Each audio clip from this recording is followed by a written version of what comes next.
Picture this: a grand ballroom awash in glittering chandeliers, tuxedos and diamonds. A pregnant woman, trying her best to wear a brave smile, stands at the corner of the room as whispers swirl around her like a ravenous tide. Suddenly the mistress arrives, slim, stunning, radiating confidence, and zeroes in on her target. She offers a snide remark loud enough for all to hear, mocking the wife's blossoming belly and precarious situation. Gasps fill the air.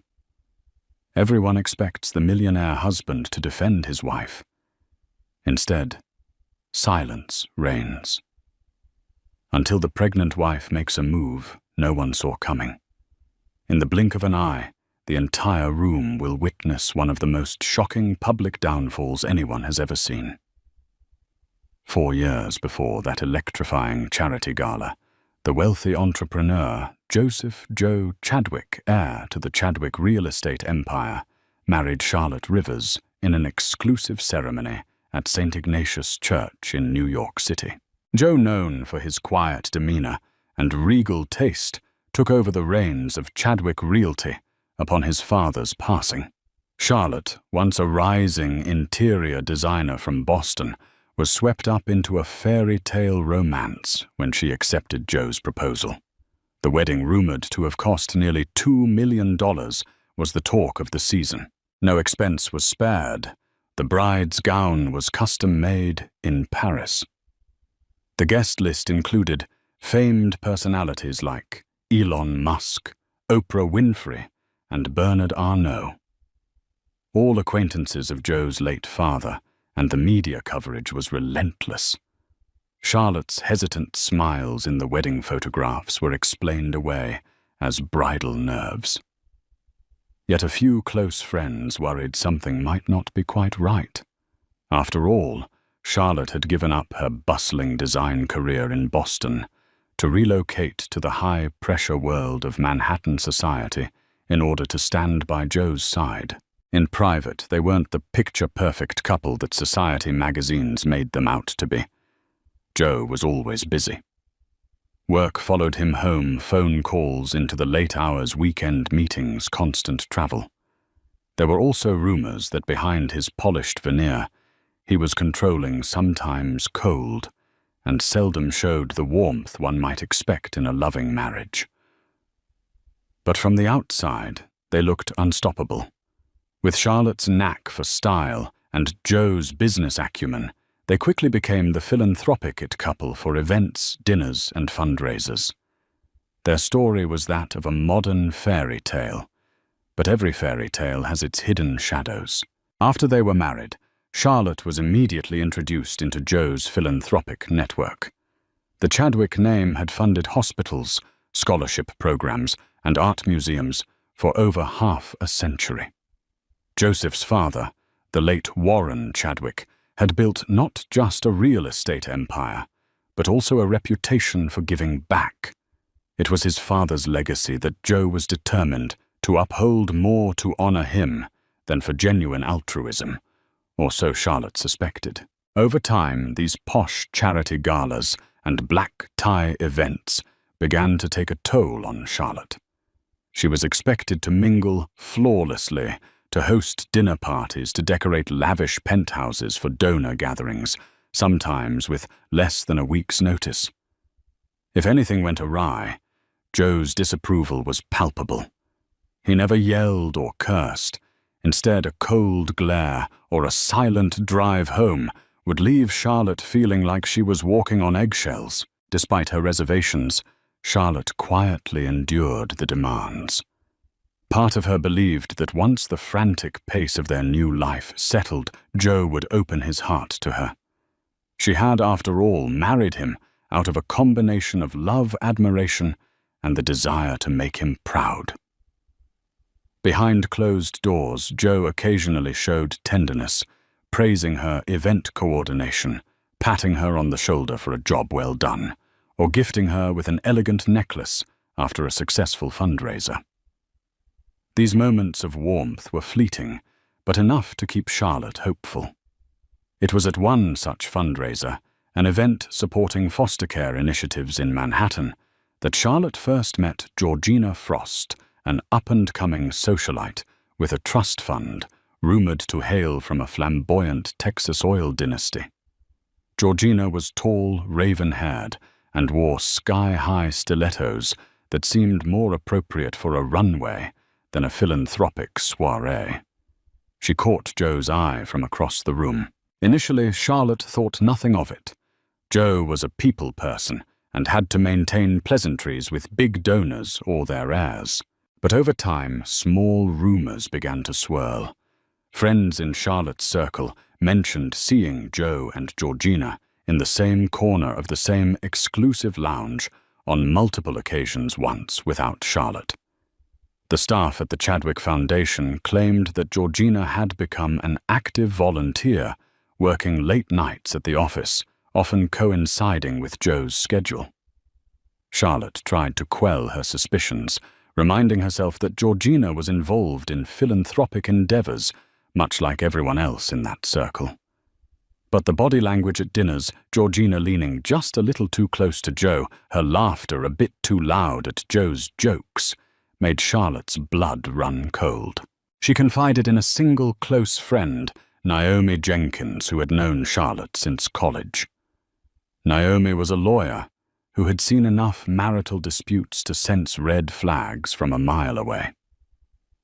"Don't ignore your instincts," Naomi warned over an afternoon tea in Charlotte's penthouse.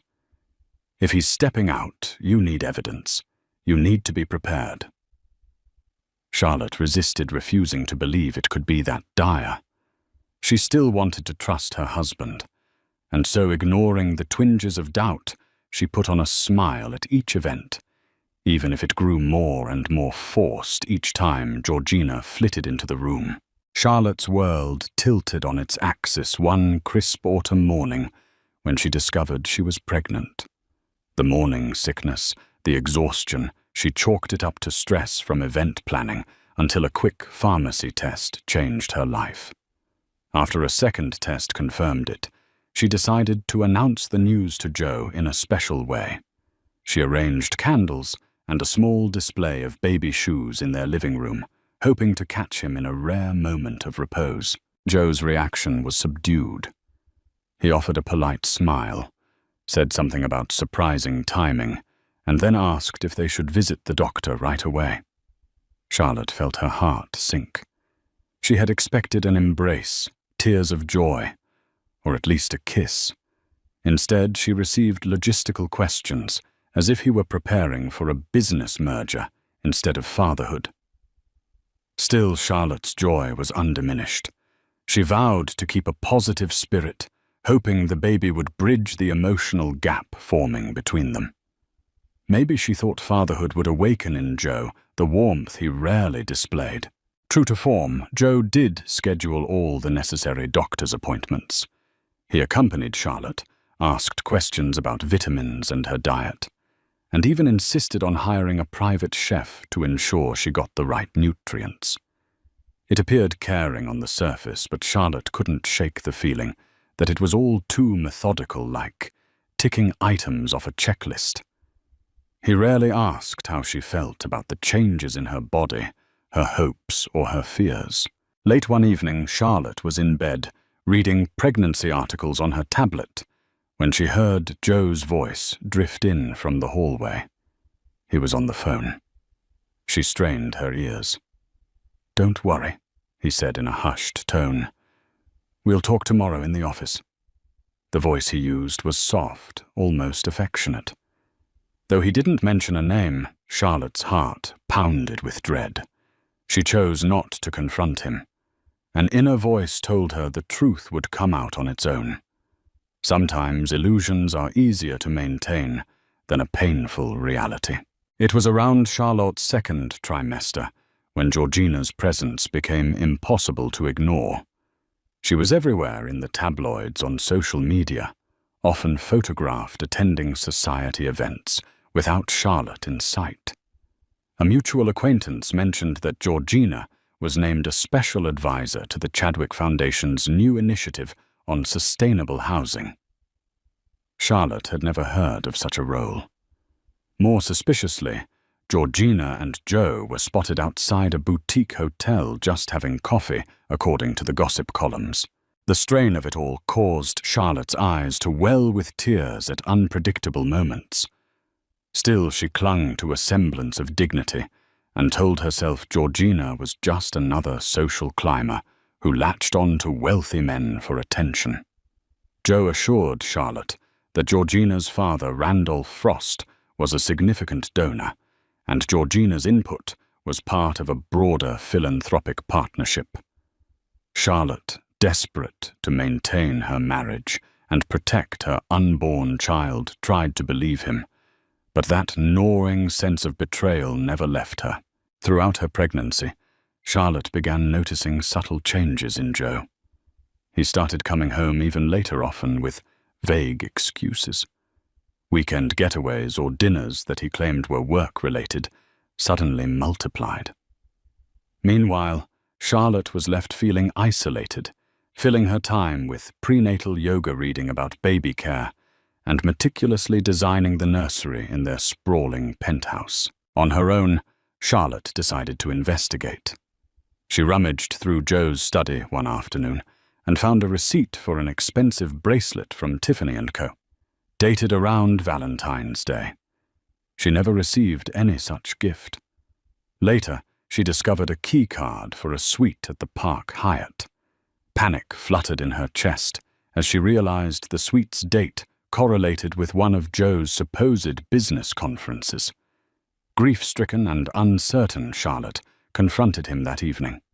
Joe looked at her calmly and asserted it was a misunderstanding.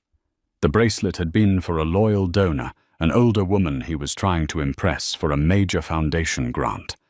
The suite, he claimed, was for a visiting business associate.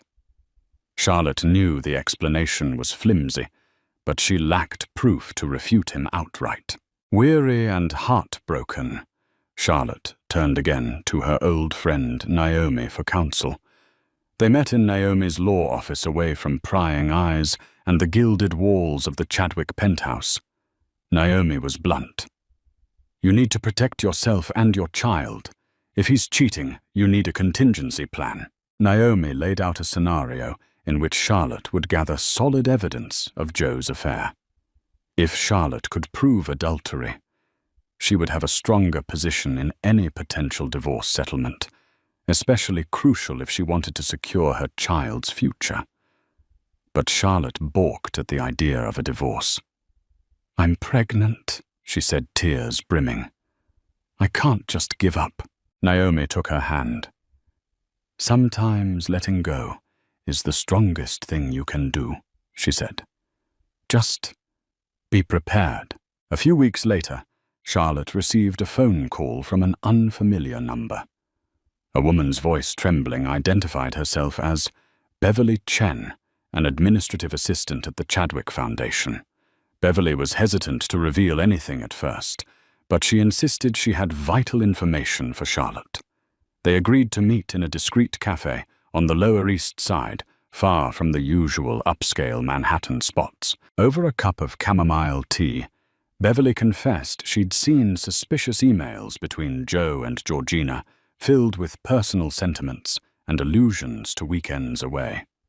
She had overheard phone calls where Georgina referred to Charlotte as the clueless wife, and most nauseatingly, Georgina would frequently say, "I can't wait until the baby is born, so we can ship it off to a nanny and have our fun."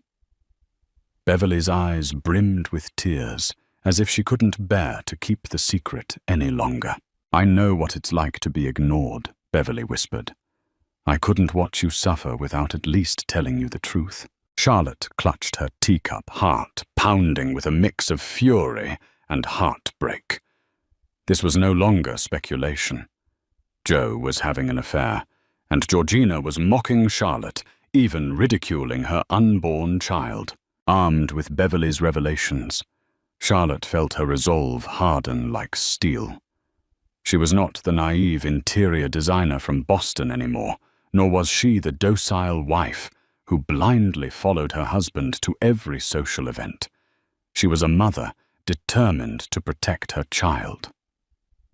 Charlotte decided to hire a private investigator, a recommendation that Naomi had made months ago. The investigator, a composed woman named Ellen Price, specialized in high-profile cases with absolute discretion. Within days, Ellen confirmed what Charlotte already suspected. Joe and Georgina were renting a lavish condominium on the outskirts of Soho for their clandestine meetings. Ellen provided dates, times, photographs, and even recorded phone calls, enough evidence to shatter Charlotte's heart into 1,000 jagged pieces. But amidst the tears, Charlotte felt a strange sense of liberation. She no longer had to pretend. She had facts and the means to protect herself and her unborn child. The next step was to figure out how and when to confront Joe. More importantly, she had to do it in a way that would leave no room for him to manipulate her or tarnish her reputation. She needed to do it publicly, where Joe's carefully curated persona would work against him. As fate would have it, the Chadwick Foundation's annual holiday charity gala was just weeks away. This event was always a star-studded affair, with guests from the upper echelons of business, politics, and entertainment. The press coverage was immense. Cameras rolled from the moment guests stepped out of their limousines onto the red carpet. Charlotte typically dreaded such gatherings, but this year she saw it as an opportunity. She reached out to Naomi and quietly set a plan in motion. If Joe was going to flaunt his mistress in public, even if only through subtle gestures, then Charlotte would ensure the entire world saw the truth. And if Georgina dared mock her at this event, pregnant belly, and all, Charlotte wanted the power to strike back in the most controlled, strategic way possible. Over the next few days, Charlotte worked tirelessly behind the scenes. She arranged with Naomi's legal firm to have the divorce papers finalized, citing Joe's affair as the grounds. She prepared a separate envelope containing the damning evidence, photographs, transcripts, receipts, all of it. The crowning detail was the place and manner in which Joe would be served under the brightest spotlight of them all. On the night of the holiday charity gala, the ballroom of the Waldorf Grand was transformed into a winter wonderland. Glittering icicle lights hung from the ceiling, elegant ice sculptures adorned the reception area, and white floral arrangements lined the tables. Guests arrived in tuxedos and evening gowns, smiling for the paparazzi. Charlotte, now nearly 6 months pregnant, wore a custom midnight blue dress that accentuated her growing belly with dignified elegance. She arrived alone. Meanwhile, Joe arrived in a separate limousine with Georgina. Though they did not walk the red carpet together, Joe was still cautious. The insiders knew they were a couple. Georgina wore a gleaming silver gown, cut low at the back, turning heads with each step. If there was any doubt about her sense of triumph, it was erased by the smug smile she gave to the cameras, as if relishing her moment in the limelight.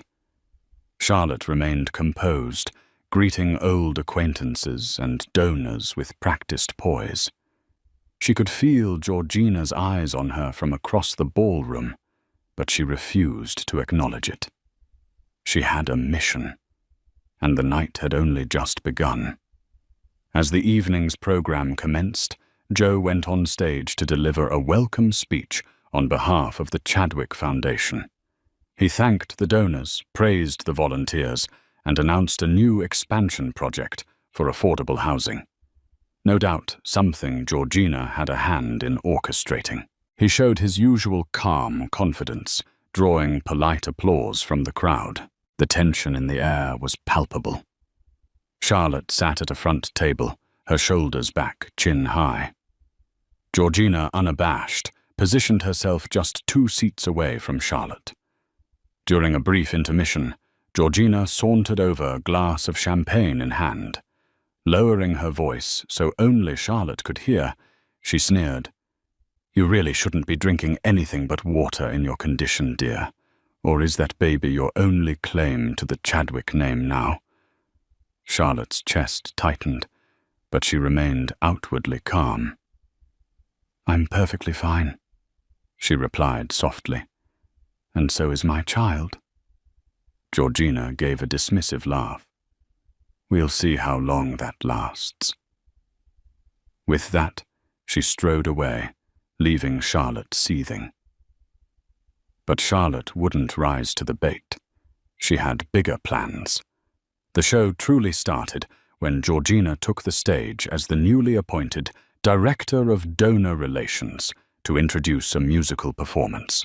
Flanked by a string quartet, Georgina spoke into the microphone about the Foundation's philanthropic spirit, throwing in pointed jabs at traditional families who face challenges they may not be ready for, drawing side eyes from those who suspected what she was implying. The crowd, a mix of oblivious socialites and keen observers, exchanged murmurs. Some saw through Georgina's facade. Others thought she was merely alluding to general philanthropic issues. But for Charlotte, each word felt like a knife. Her cheeks burned, her heart raced. She could see Joe on the sidelines, arms crossed, looking vaguely amused. Or was it nervousness? The mistress was mocking the pregnant wife in front of everyone, acting as if she had some moral high ground. Little did Georgina know, Charlotte had one final scene to stage. After Georgina's speech, guests began to mingle again. High-profile donors approached Joe to discuss potential partnerships, while Georgina basked in her 15 minutes of fame. Charlotte's hand drifted to her belly, and she steeled herself for what was coming next. Naomi, seated discreetly at a table near the back, made eye contact with Charlotte and nodded. The moment had arrived. The Master of Ceremonies announced a special segment, a surprise presentation by Charlotte Rivers Chadwick. People applauded politely, curious. Charlotte made her way onto the stage, microphone in hand. Spotlights illuminated her, revealing the slight tremor in her posture, but her voice when she spoke was clear and unwavering. She began by thanking the donors and expressing her gratitude for the philanthropic legacy of the Chadwick family. Her words carried a sincerity that contrasted sharply with Georgina's smug monologue. Then, with a calm that belied the turmoil in her heart, Charlotte took a steady breath. I would like to invite my husband, Joseph Chadwick, on stage for a brief announcement. The crowd clapped, and Joe approached his face carefully, neutral. Georgina stood in the shadows, arms folded, lips pressed into a thin line. She had no idea what was coming. As Joe joined Charlotte under the lights, she gave a poised smile. Joseph, for the past few months, we have supported each other through various philanthropic endeavors. At least that's how it may have appeared. The crowd fell silent, sensing tension. The cameras were rolling, capturing every moment. Charlotte continued. But tonight I must speak a truth that weighs heavily on me. I stand here not just as your wife, but as the mother of your unborn child. And while I believed we were building a future together, it appears there's another story, one that involves betrayal, secrecy, and dishonor. The audience stirred. Some gasped. Some looked at one another, unsure how to react. In the corner, Georgina turned pale, her confidence wavering. Charlotte drew out a manila envelope and held it up. I regret to inform you and all of our esteemed guests that I have no choice but to file for divorce. She handed the envelope to Joe, who stood frozen, shock flickering across his features. Murmurs rippled through the crowd like an impending storm. This envelope contains documented proof of Joseph Chadwick's affair with Georgina Frost, Charlotte declared. At the mention of Georgina's name, the cameras whipped to her direction, capturing her look of horror. There are photographs, receipts, and statements that I'm sure will thoroughly explain why I've reached this decision. A collective gasp filled the ballroom. Joe's jaw clenched. Georgina looked as if she might faint. Only Charlotte stood firm, tears in her eyes, but determination in her voice. "I will not be mocked or humiliated," she concluded. "And I will not allow my child to grow up in a home built on lies. This ends now." Pandemonium erupted. Some onlookers tried to stifle their shock, while others whispered with glee. A few cameras remained trained on Georgina, who rushed forward and grabbed Joe's arm, her face contorted with anger. "You said you would handle this," she hissed loud enough for the nearest microphones to catch. Joe, visibly flustered, attempted to regain composure. "Everyone, please. This is a misunderstanding," he began, but Charlotte turned to him with a fierce gaze. "There is no misunderstanding," she said. "Not when there are hotel receipts, email correspondences, and pictures. If you want to lie, do it in court."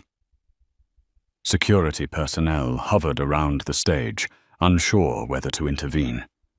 Joe signaled them to stand down, but Georgina, in a desperate attempt to save face, grabbed the microphone.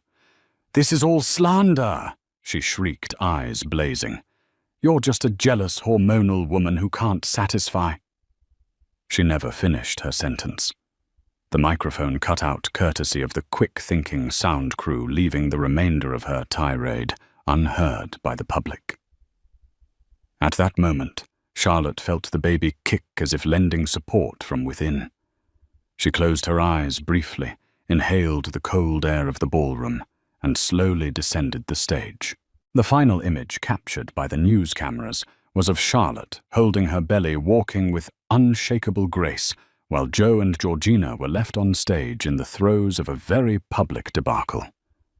By the end of the evening, the gala was overshadowed by one headline: "Pregnant wife publicly serves divorce papers to millionaire Joseph Chadwick." Amid affair allegations.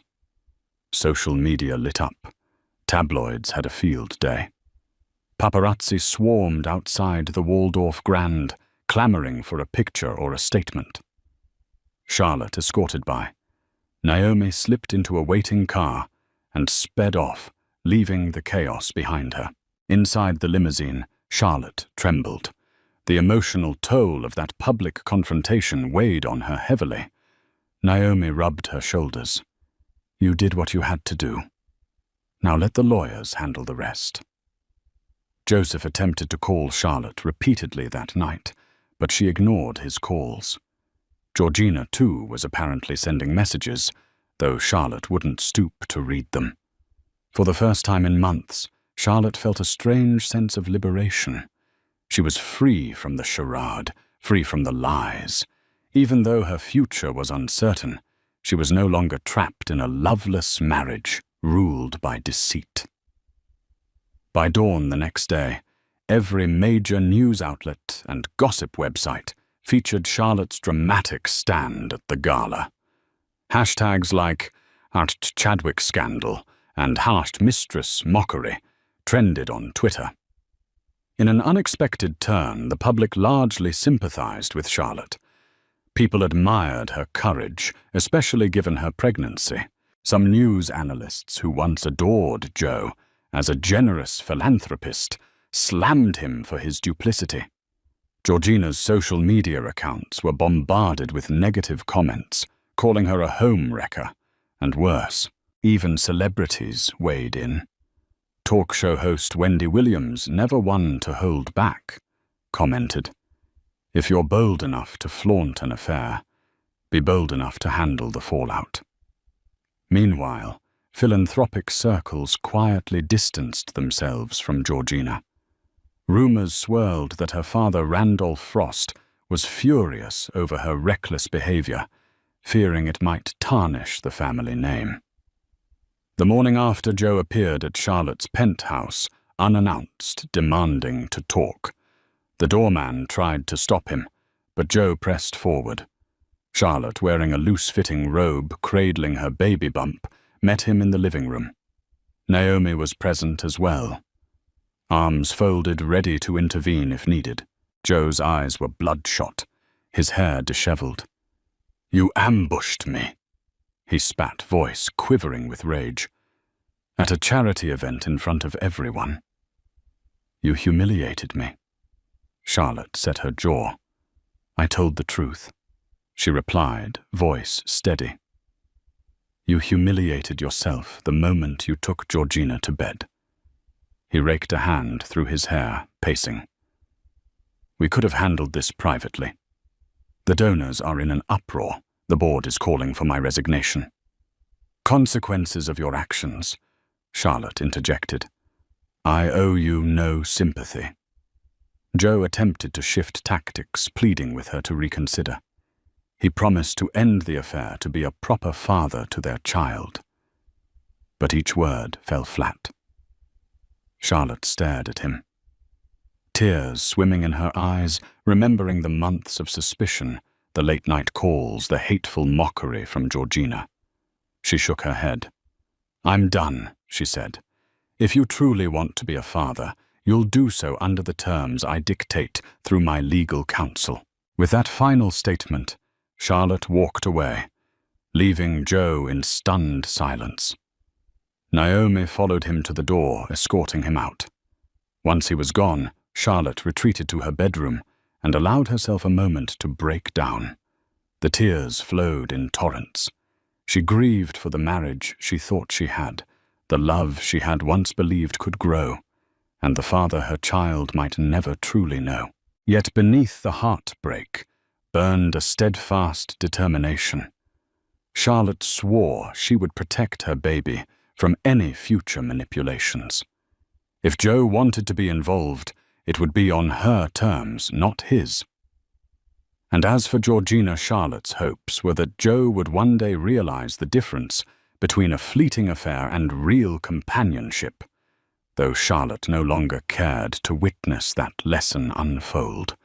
Over the next few weeks, Naomi and her team tirelessly negotiated the divorce terms. Joe initially resisted refusing to settle with the full demands Charlotte proposed, particularly her request for sole physical custody. He insisted he wanted equal rights to the child, claiming that the baby was as much his as hers. Charlotte's legal team argued that his unstable behavior and proven infidelity were grounds to limit his parental involvement until he showed genuine responsibility. Meanwhile, Georgina vanished from the social scene. Rumors circulated that her father had cut off her allowance and scolded her for bringing such disgrace to the family name. Some said she was hiding out in Europe, others that she was staying at an upscale clinic in California, dealing with emotional stress. Charlotte paid no attention. Georgina's fate was no longer relevant to her life. The winter months were especially cold that year. The swirling snow outside matched the swirling uncertainties in Charlotte's life.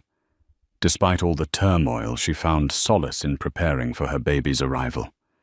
She busied herself with setting up the nursery, folding tiny clothes, researching strollers, and reading parenting books. Each little act reminded her that there was hope, there was joy to be found in the new life forming inside her. She also began returning to her roots in interior design, taking on small projects for close friends.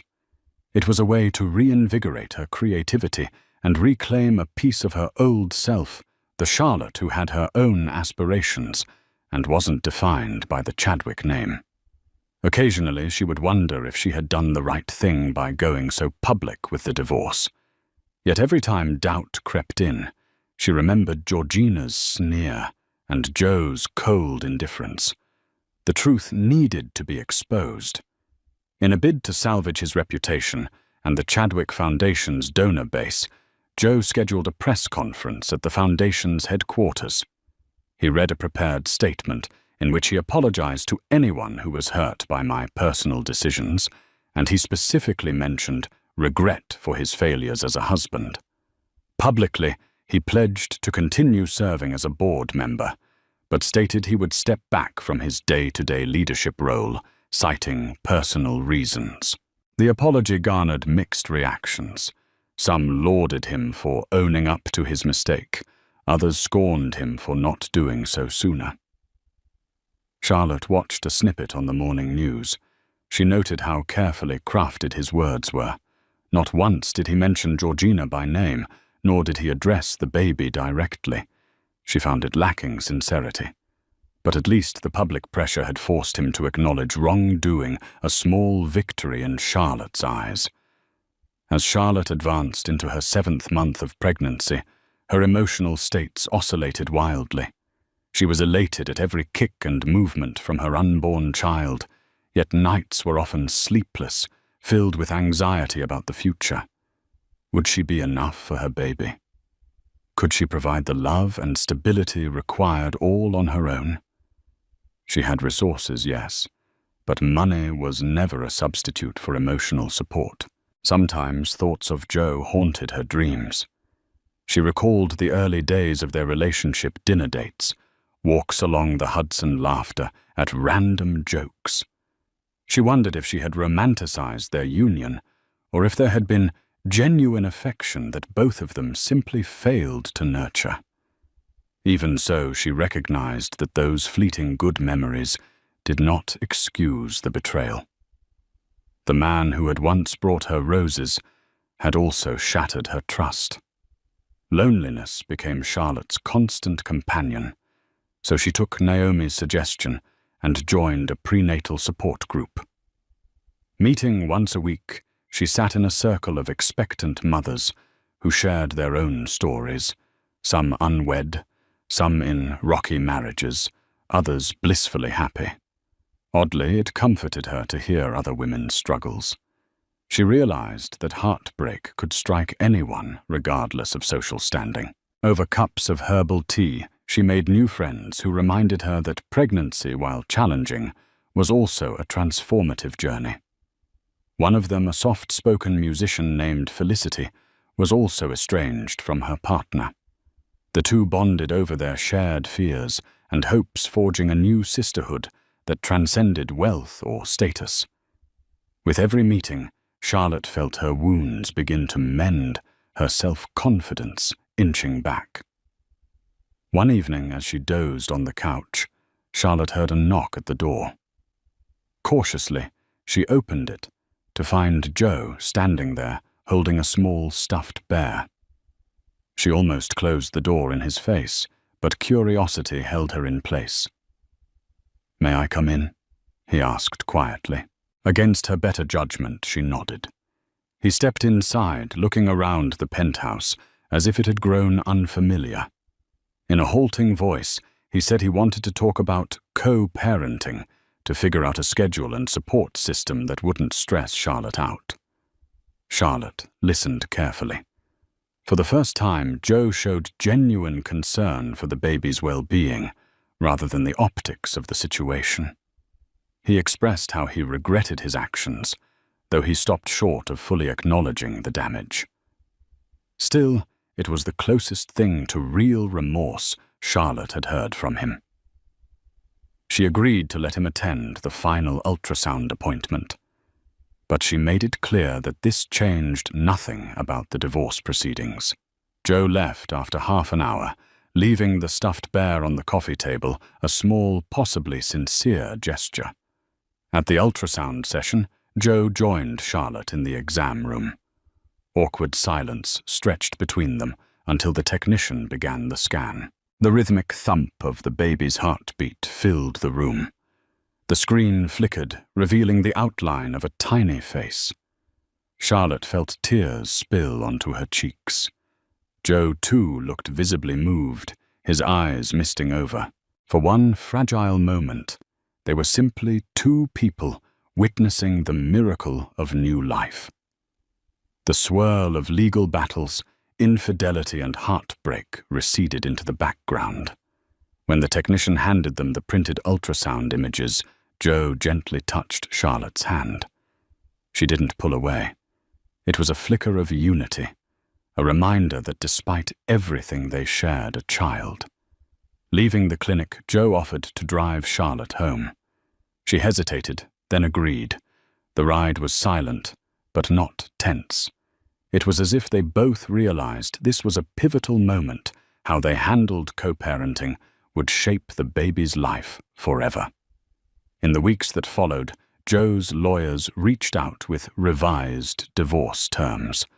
Joe conceded to a hefty financial settlement and a structured visitation schedule, acknowledging Charlotte's right to full physical custody initially.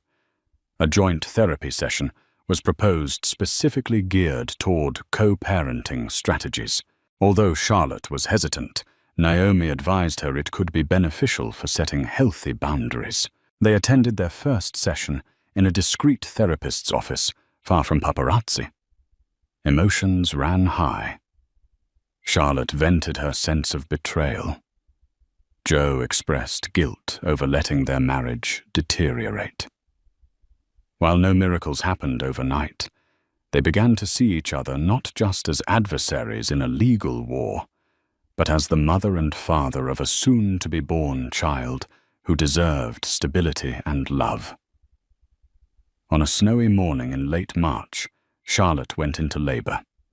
The contractions struck like rolling thunder, sending her rushing to the hospital with Naomi by her side. Joe arrived an hour later. Breathless anxiety etched across his features.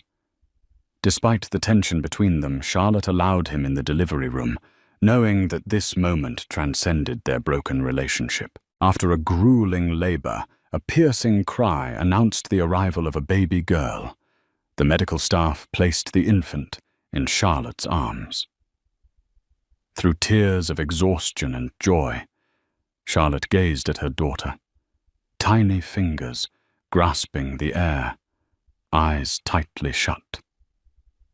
Joe stood beside her, wiping tears from his own cheeks, carefully placing a hand on the baby's head.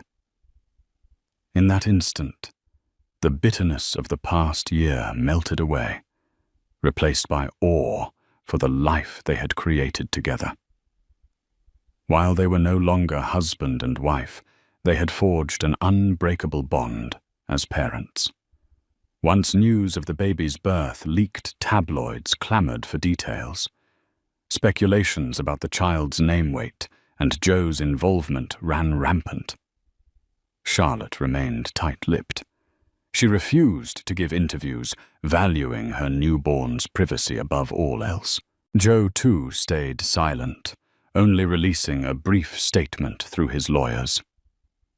We are grateful for a healthy delivery and respectfully request privacy as we focus on our daughter's well-being. Georgina was conspicuously absent from the narrative.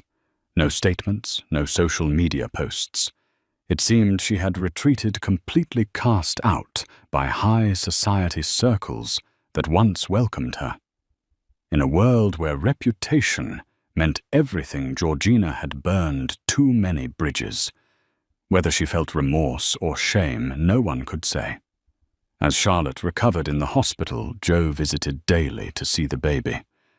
The tension that once choked their every interaction was replaced by a measured civility. They talked about feeding schedules, diaper brands, and doctor appointments. Occasionally, laughter would break through a soft reminder of simpler times. Charlotte began to realize that while she would always feel the sting of betrayal, the love she had for her daughter overshadowed the pain. She chose to focus on the present diaper changes, lullabies, and precious quiet moments. Joe, for his part, seemed genuinely committed to fatherhood. It didn't erase his past wrongdoing, but it was a step toward being there for his child. Months passed. Charlotte embraced motherhood with a fierce devotion. She also resumed taking more interior design clients, balancing her time between caring for her daughter, whom she named Isabella, and cultivating her re-emerging career. She moved out of the penthouse, purchasing a cozy townhouse in the West Village. Though smaller, it was entirely her own, a testament to her independence. Friends marveled at how she juggled single motherhood and a busy schedule. Charlotte, though, found a strength within herself she never knew existed. The heartbreak from Joe's affair and the public spectacle of the divorce had forged her into a stronger woman. She cherished the quiet evenings rocking Isabella to sleep, finding in those tender moments a sense of fulfillment she had long craved. On weekends, Joe took Isabella to the park or on short visits to his own residence. The arrangement went smoothly, thanks in large part to the therapy sessions and the clearly defined legal agreement. Charlotte sometimes felt pangs of sadness, seeing Joe cradle Isabella memories of what could have been drifting through her mind. But she resolved to keep the peace for Isabella's sake. Over time, they found a rhythm. While Joe remained somewhat distant emotionally, his love for Isabella was evident. He kept a nursery in his own home, stocked with everything she might need. Gradually, Charlotte softened, recognizing that fatherhood had opened a corner of Joe's heart she had never fully seen. Though the damage to their marriage was irreparable, the gift of a child offered them both a chance to cultivate a different kind of family dynamic, respectful, if not affectionate.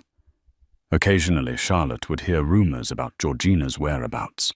One tidbit placed her in a luxury rehab facility in Malibu, dealing with reported exhaustion and mental health issues. Another gossip column suggested she was attempting to write a tell-all book about her experiences with high-profile men. Charlotte rarely paid such rumors any mind. She had won her own battle, her dignity and her child's future were secure. One day, Charlotte stumbled upon an old photograph from the ill-fated Gala, capturing Georgina mid-sneer as she directed a mocking jibe at Charlotte's pregnant form. For a moment, Charlotte felt anger resurfacing.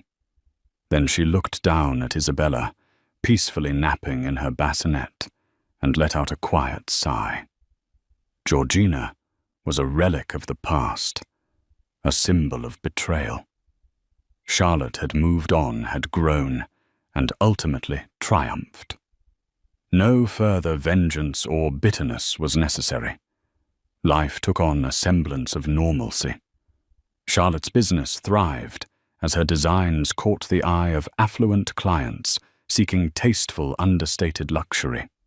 She also began a YouTube channel showcasing home design tips and do-it-yourself ideas for mothers on a budget wanting to break the myth that style was only for the wealthy. Her authenticity and expertise quickly garnered a loyal following. Isabella grew rapidly, babbling her first words and taking tentative steps across the living room floor. Each milestone brought Charlotte an indescribable joy.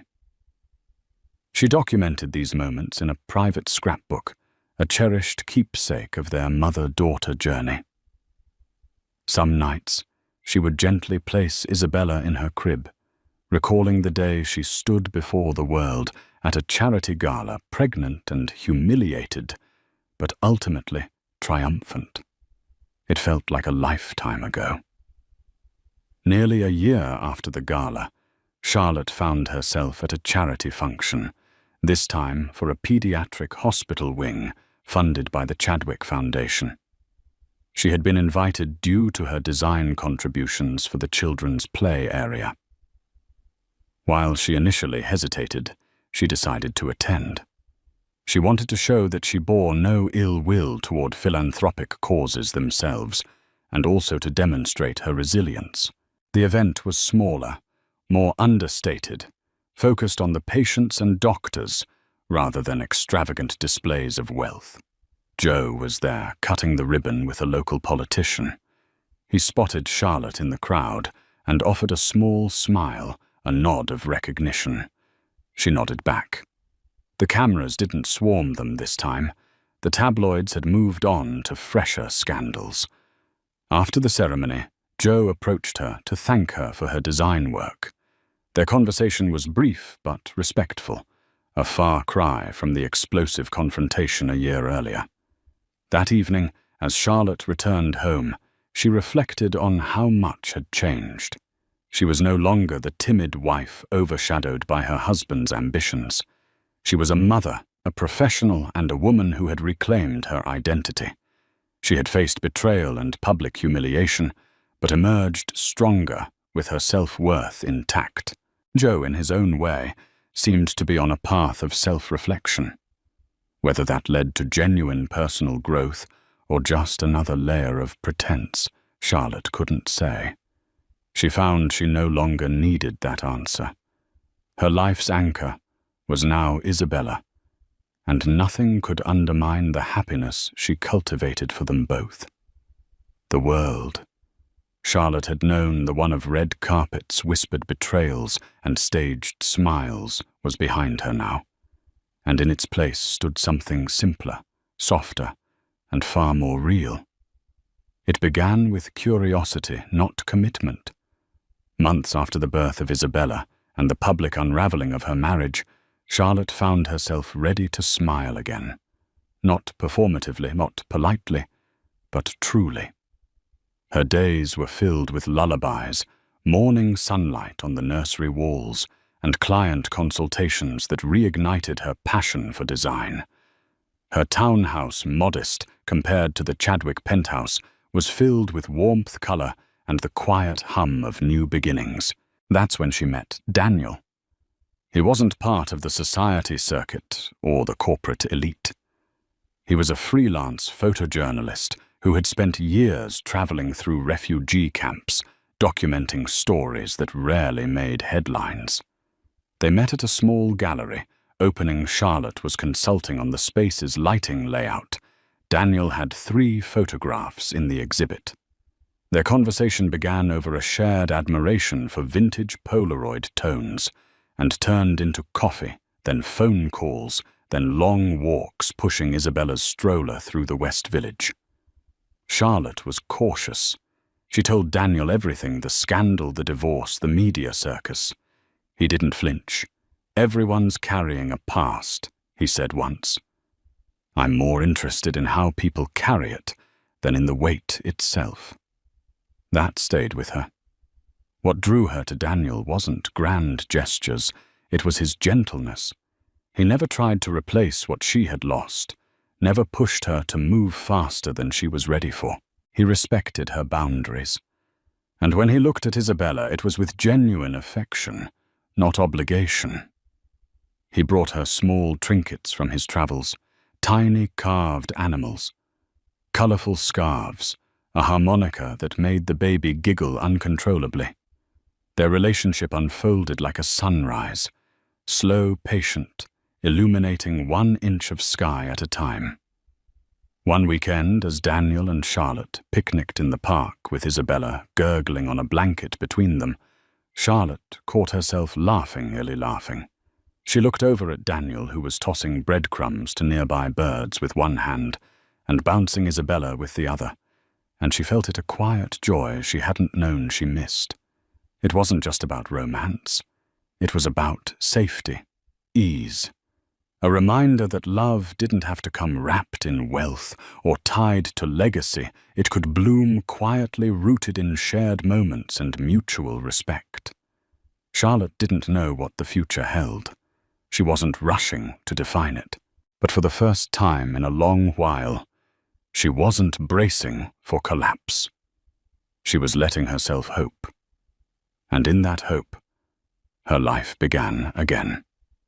The morning sun filtered softly through the tall windows of Charlotte's townhouse, casting a golden hue across the nursery floor. The room was filled with gentle signs of life: a half-folded blanket, a picture book lying open beside a stuffed elephant, and in the crib, the gentle rise and fall of little Isabella's chest as she slept peacefully. Charlotte stood silently by the window, a cup of tea in her hand, her gaze not on the city below, but on the reflection in the glass of a woman she no longer fully recognized, yet had come to deeply respect. A year ago, her name had been splashed across headlines linked to a scandal that felt like the unraveling of everything she had built. Mistress mocked the pregnant wife at a charity gala. The millionaire was served divorce papers on stage. The world had watched, judged, speculated. For days, even weeks, her life wasn't hers. But now, as dawn wrapped around her like a soft shawl, she saw it differently. That night, painful and humiliating as it had become the moment she stopped shrinking and started standing. It had been her breaking point, but also her beginning. She turned from the window and walked to Isabella's crib, brushing a soft strand of hair from her daughter's forehead. The baby sighed in her sleep, curling slightly toward the warmth of her mother's touch. That simple gesture stirred something deep within Charlotte. It wasn't bitterness, it was clarity. She no longer thought of Georgina, the woman who had once sneered at her belly in public. Nor did she dwell on Joe's betrayal. Those memories had been processed, filed, and placed where they belonged in the past. Their presence no longer had the power to break her. What filled her now was something entirely new: peace, purpose, and the quiet thrill of a life reclaimed on her own terms. Her business was thriving.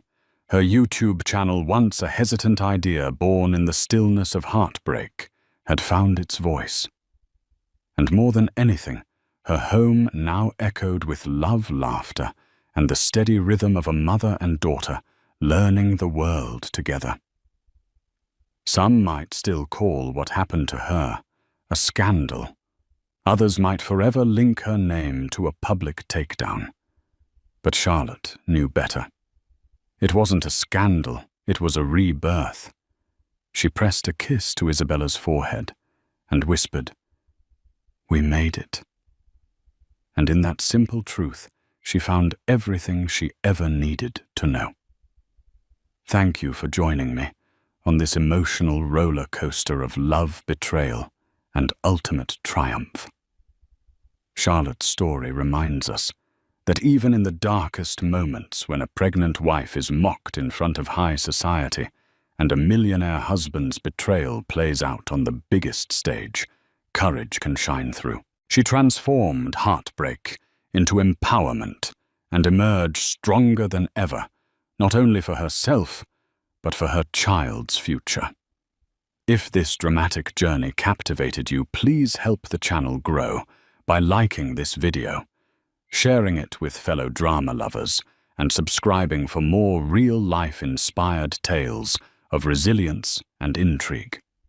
Your support enables us to keep bringing you stories that light up the screen and stir the soul. Until next time, remember, no matter how dark the night, a new dawn of hope is always just around the corner. Thank you, and see you in the next video.